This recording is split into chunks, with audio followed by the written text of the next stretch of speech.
Good morning, or depending on the time that you are watching this video, good afternoon or a very good evening. My name is Wellington. So I was a past student at NIBM from a very long time ago. So I came here in 1998 after my advanced levels. Then I did the diploma and the high diploma and exited in year 2000, towards end of year 2000. And since then, have been in the industry, working in various roles, ranging from a business analyst to a software engineer to a software architect to a technology evangelist. So these various types of working have actually given me a lot of experience, which I'm going to share with you today. So during all these learnings, there were many interesting stories. There were many interesting challenges that I have faced. So I'll share a little bit of those during the next few minutes with all of you. A quick bit about me. So I clocked 21 plus years of experience in the IT industry. But I first touched a computer and started working on a computer in 1994. And I wrote my first commercial program, or the first piece of code that I sold to a customer in 1997, a little bit before I enrolled in IBM to follow the diploma program. But today, after a very long career, very interesting career, so I manage multiple businesses, both tech and non-tech. So I will share some of those information as we move on. Then I also play a very active role in the ICT industry in the country, helping entrepreneurs, helping young people to find a career path or a future in IT. Then also do a lot of tech talks, do startup evaluations to figure out how to contribute more, how to build ICT as an industry in the country.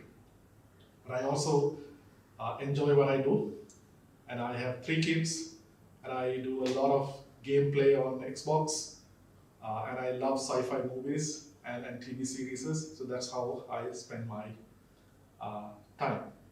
But there was one turning point during my first few years of work. I think I was around 27, 28 years old. So there were a few incidents which actually tend me to move me to think, why on earth do we have to work 8 to 5 till we are 55?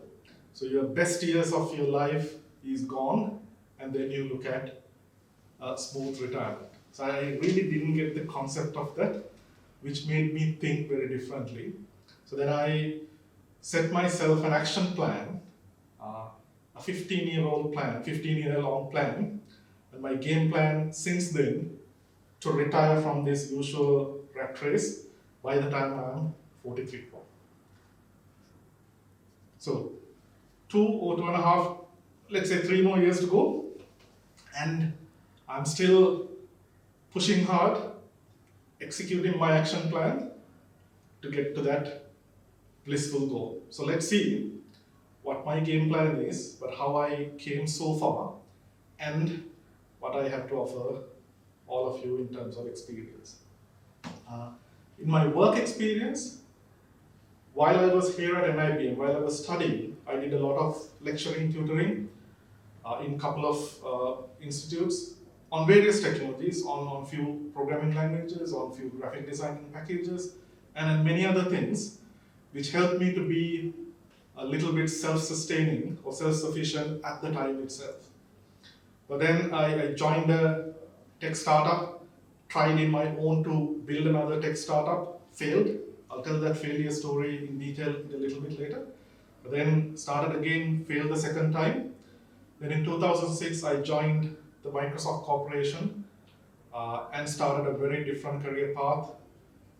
So spent 12 years, by the way, in Microsoft, both in the local office and also in the Asia Pacific team. Building tech companies, building technology partners to build, scale, and move to market. But then I left the Microsoft Corporation in 2018 and started another very different career path to pursue my passion as an entrepreneur or a tech entrepreneur to build or to start, build, and scale tech companies. So that's what I do today. So this talk is basically for few target audiences.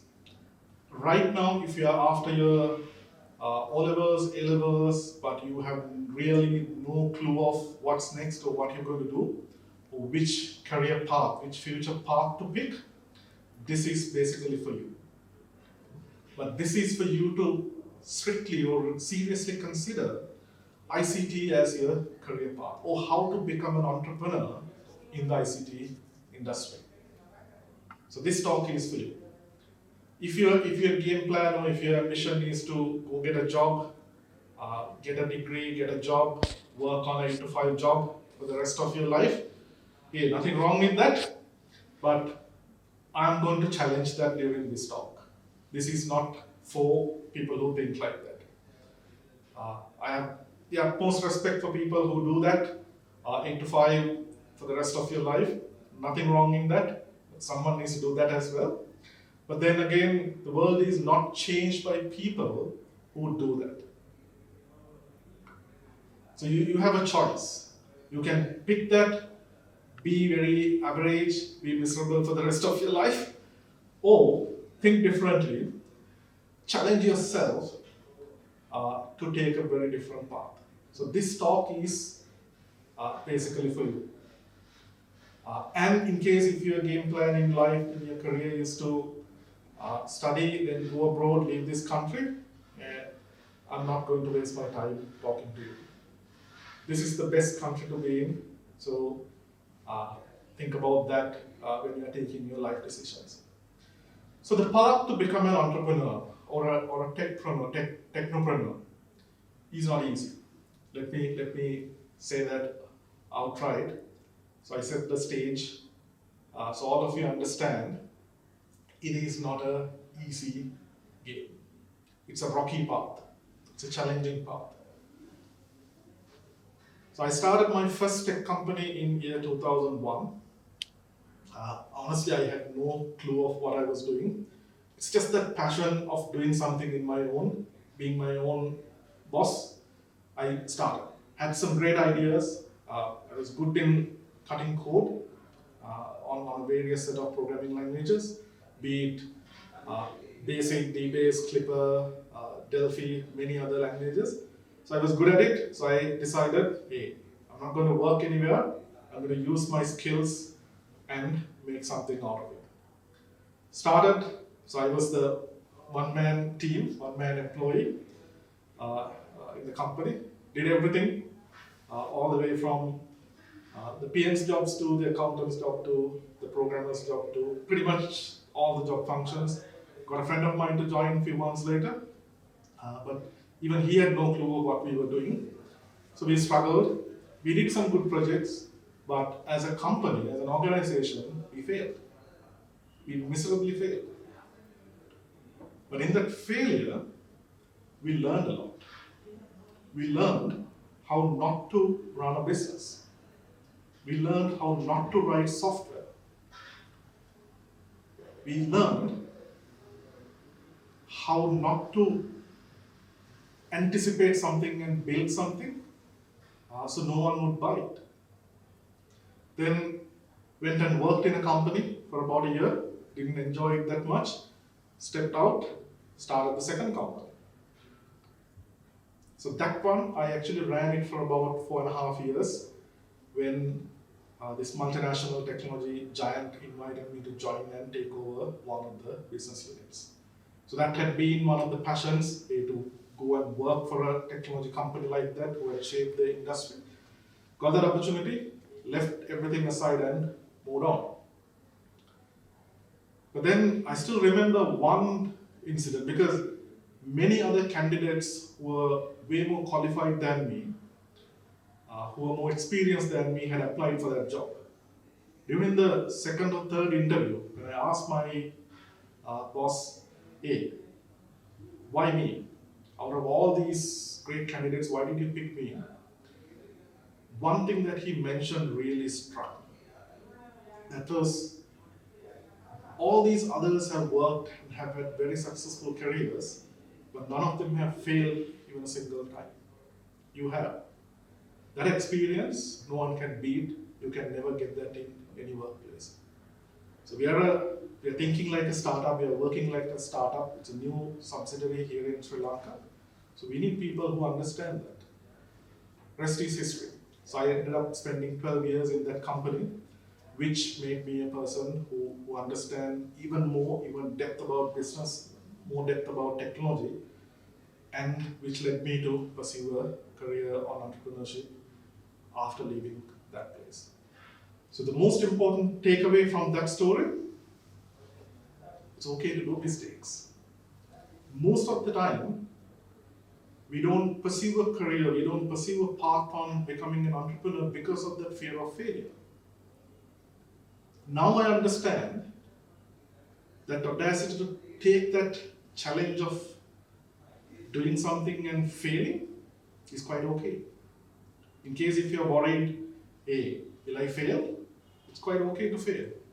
Because what comes after that should be the one that you look forward for.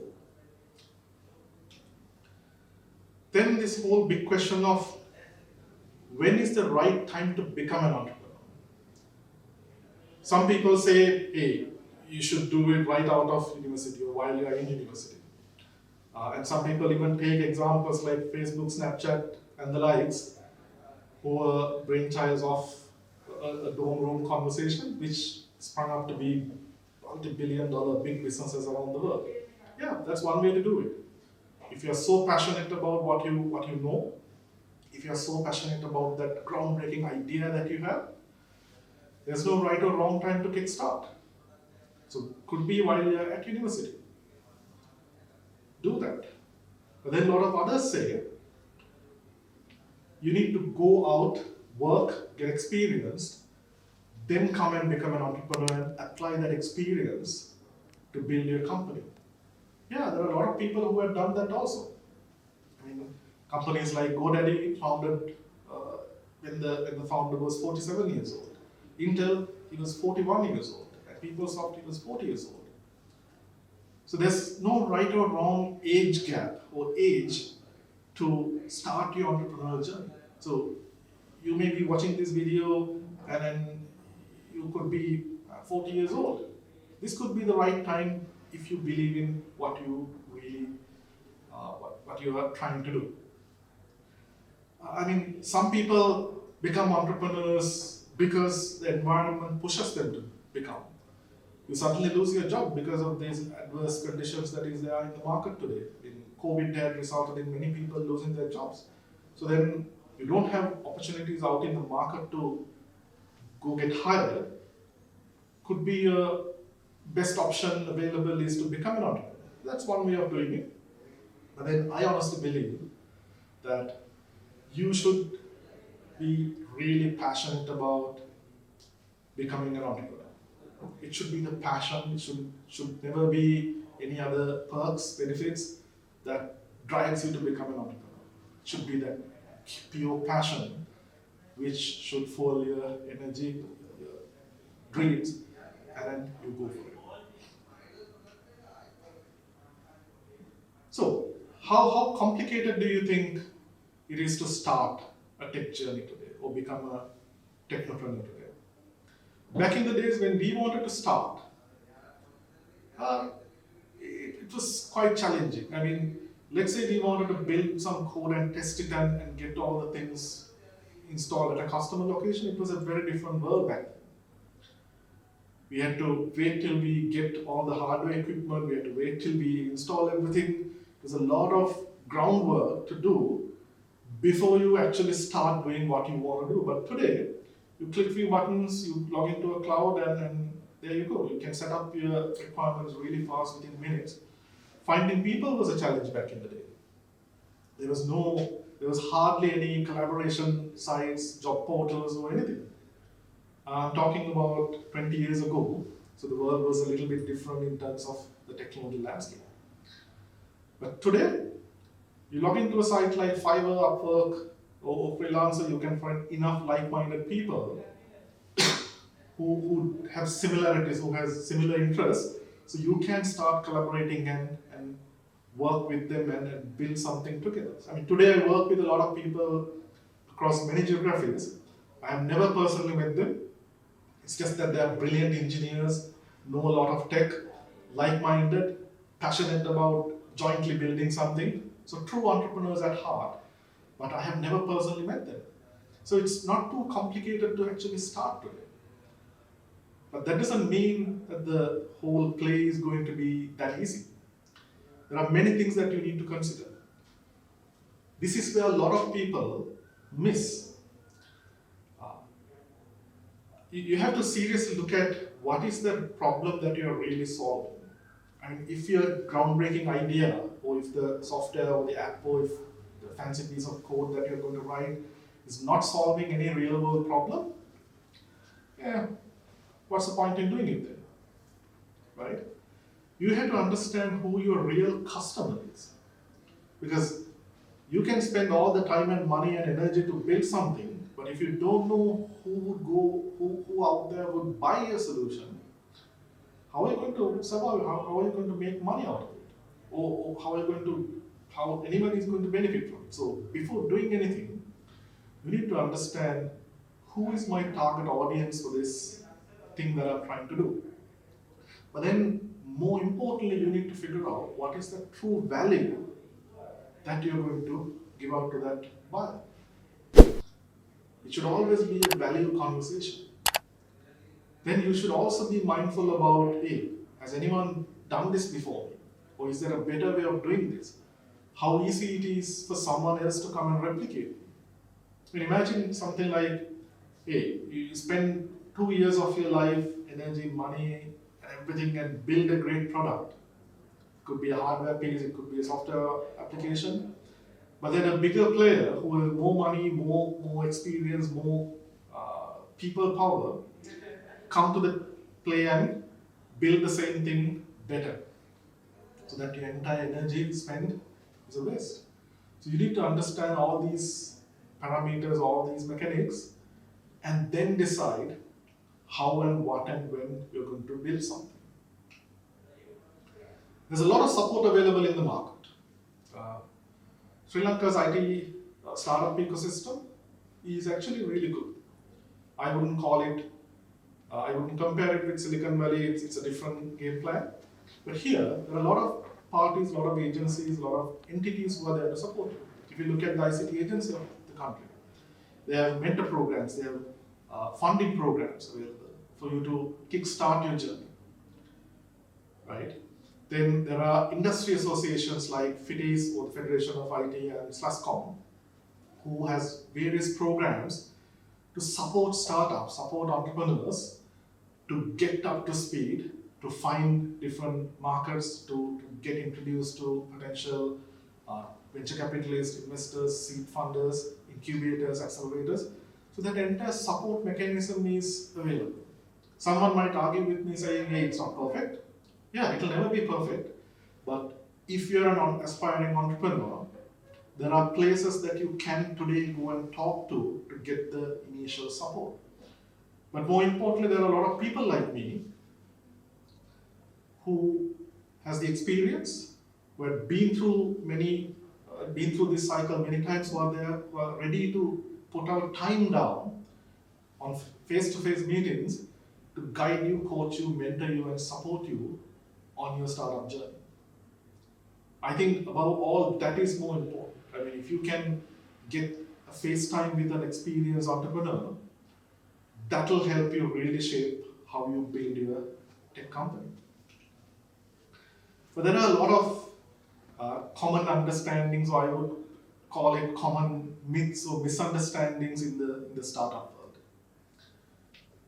world. It depends on how you really look at it. A lot of people say, hey, only like 3 to 5% of tech companies actually become successful. That's a very relative term, right? Because the definition of a successful startup can be very different to you and me. The way I look at it, you start it up, you build it up, and you scale it up. So you go big. If not, it's just a mediocre setup. That's how I would look at it. But someone else might think, hey, I will build a good company, I will build a great product, I will employ a decent amount of people, so all of us can have a great, comfortable life. That's one way to look at it. So you have to define, you have to decide which path you're going to take out of these options. So it's just a choice.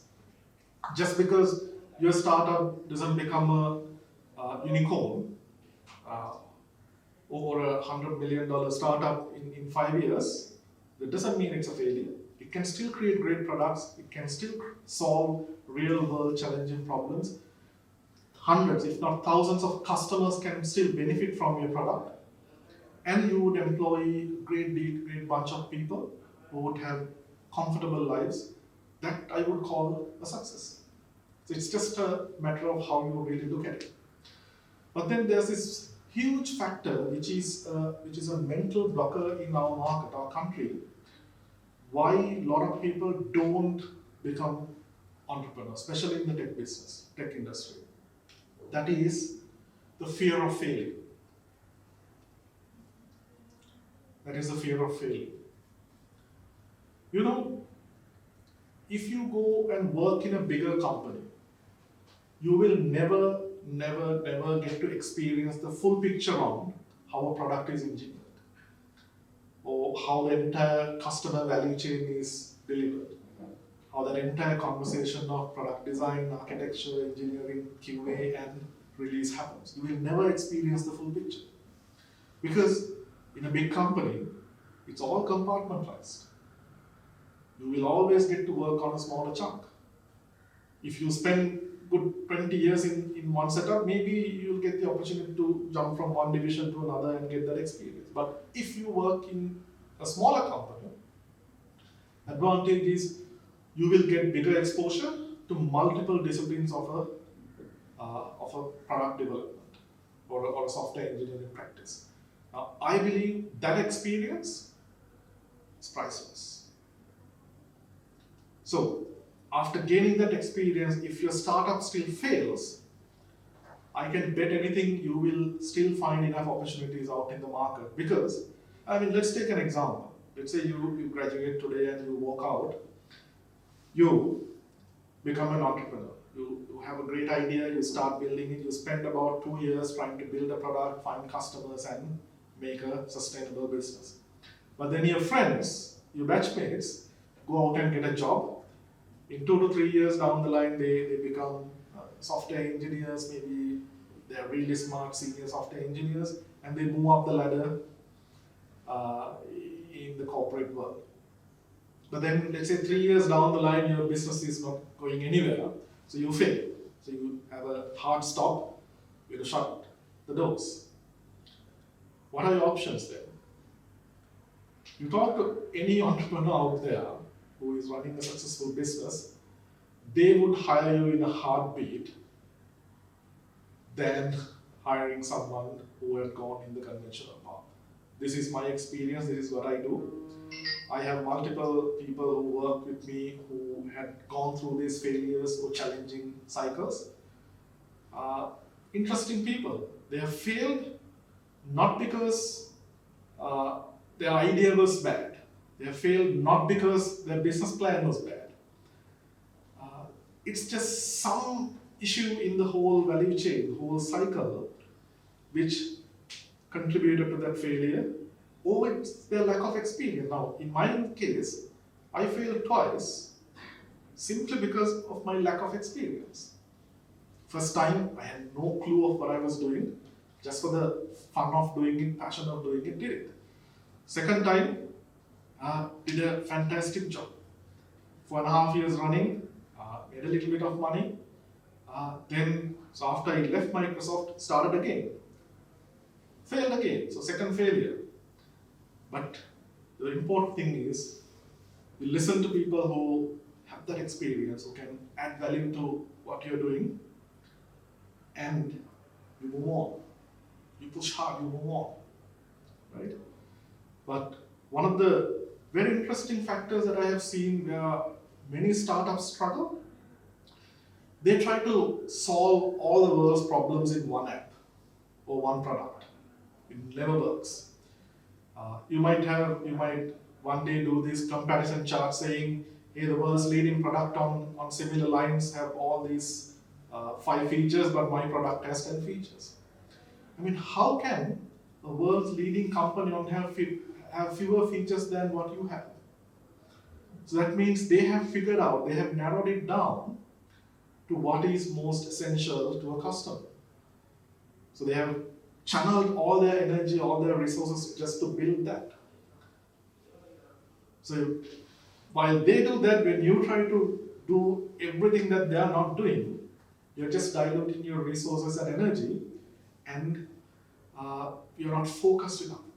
So if you're building a company, building a startup, if you're planning to become a tech entrepreneur, make sure you stay focused on a very, very niche goal. That's the only thing, or that's the only way that I know how to get this done. And when we do these startup competitions, evaluations, and all that, we throw this very challenging, interesting question to most of these founders who come and pitch to us. When we ask them, why are you doing this? They have a very interesting conversation or response around money. So they say, hey, we see 1 million users who has the potential to buy our product, and they would consume it at this rate, and we would make X amount of money. X amount of millions of dollars of money. If that is your only reason to build a tech company, absolutely the wrong reason to do this. Remember, solve a real world problem, deliver value to your customers, then the money will come. Don't make money the first goal, then everything will fail. Everything will fail if you go that route. So, in summary, what I can assure is the journey of an entrepreneur or starting and building a company is a tough gig. It could be months and months of not a cent earning. Anxiety of whether you can really make some money towards the end of the month so you can pay your staff members. So it's a tough journey. And some people just do it for the fashion. Hey, others are doing, or my batchmates are doing, so I'll also do something. Wrong reason to do it. Some also do it because they want to be rich, and that's their only ultimate goal. What I can tell you is, even though the journey can be very rough, very challenging, few of us who has the gut to go through that, the results will be really sweet. That I can guarantee. I know many people who have done that.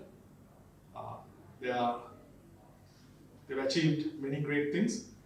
So I'm inviting all of you who are watching this video to internalize this, understand why you should become an entrepreneur, why that path, even though it's rough, the results, or the end result is going to be fantastic. Understand that. Try to also beat the typical social norms of trying to have an 8-to-5 comfortable job. You can't change the world in that method. You need to think fresh, think different, think out of the box, and have that groundbreaking idea and go get it done. But here's that one thing which will be the deciding factor on whether you really make it or not. A lot of us have great ideas. I mean, if you spend a few hours with your colleagues, friends, and if you talk to a few of your mentors, your parents, your siblings, I'm sure you will come out with great ideas. But just because you have a great idea, it doesn't mean you will become a great entrepreneur. The difference is how you execute. The difference is how you execute that idea from the idea to a tangible product, and how you execute from beyond that point to reach out to customers and solve their real problems. Remember I said only 3 to 5% of startups actually succeed and others fail? And the reasons why I have failed, reasons why many of my friends have failed during the last many years, because it's simply because execution. We have great ideas. We look at, hey, what is the best technique to get from here to here? And there were many unknowns during that path. So we failed because our execution was flawed. Or we were really pig-headed. We thought, yeah, we don't need to talk to anyone. We know exactly what we're doing. We know it all. So let's push and execute. So we were wrong. So all I'm trying to say is the point of making your startup or completely running into the ground actually depends on execution. Great ideas are actually useless unless you precision execute it towards success. So with that, once again, let me repeat, journey of building a company or becoming a true tech entrepreneur could be a challenging one. Period. But if you go through that challenge, the end result can be a real blissful experience. With that, all the very best and thank you very much.